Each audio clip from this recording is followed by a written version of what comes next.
Spin Max Dave. Morning, Frankie. Is it possible that two recent number 3 draft picks for the Jets, Corley and Ruck. So Ruckert's not getting cut.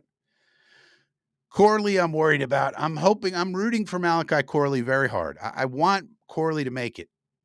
So Ruckert's not getting cut. We just don't have the depth there. And Aaron Glenn told you what he is the other day. He's going to be our wide tight end. So he's going to be on the field a lot, and he's going to be blocking, and let's hope he does a good job, Spin Max, because if he does, here's the thing about Ruckert. If Ruckert does a good job at being a wide tight end, Y means in line, so he's going to be basically another offensive lineman in a sense when he's on the field, and then we're going to be in 12 personnel a lot with Mason and Stone, smart.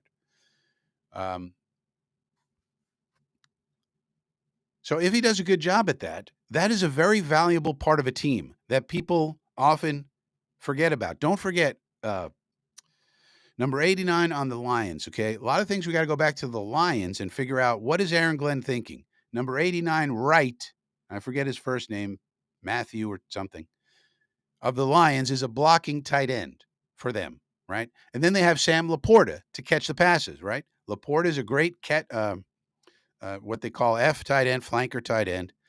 He goes out and catches passes, Sam Laporta, and he's awesome at it. And then they have I think his name is Matthew Wright, 89, and he stays in line and he blocks. And Matthew Wright is a very valuable part of that team. Probably nobody talks about him.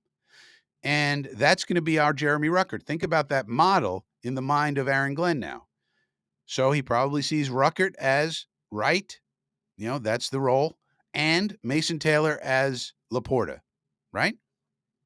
12 personnel, and it's useful because, now Ruckert can go out. If you're in 12, both your tight ends can go out into the pattern sometimes. This is no problem. But mostly he's going to be blocking.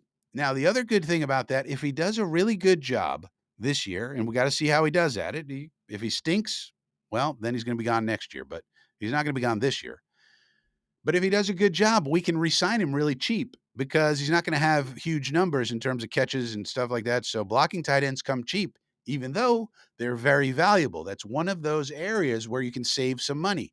In other words, you can get way more value out of a blocking tight end than their contract would suggest. So in other words, if he does a great job, we could probably sign him to a 3-year deal for, 8 million or 9 million, something like that, 10 million total. And that's cheap. That's an El Cheapo deal. And the value of a blocking tight end cannot be understated. It is very, very important that you have tight ends who can block. Very important in this day and age, in any day and age. Blocking is important. This says block somebody football company.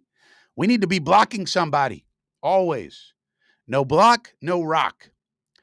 So to me, Jeremy Ruckert is a very important part of this team, even if he catches 20 passes. I don't care. If he blocks his ass off, we got something, and that is going to really help. It really helps an offense to have a good wide tight end that you can utilize. And then going forward, doesn't cost you much, and you get a ton of value out of it.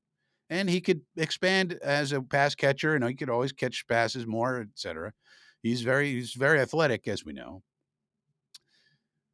So Ruckert's not getting cut, but boy, it's so much fun to envision him being able to do that Matthew Wright role.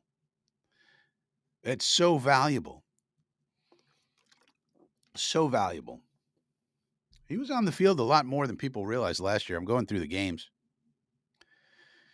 He didn't do a great job, but hopefully he can just develop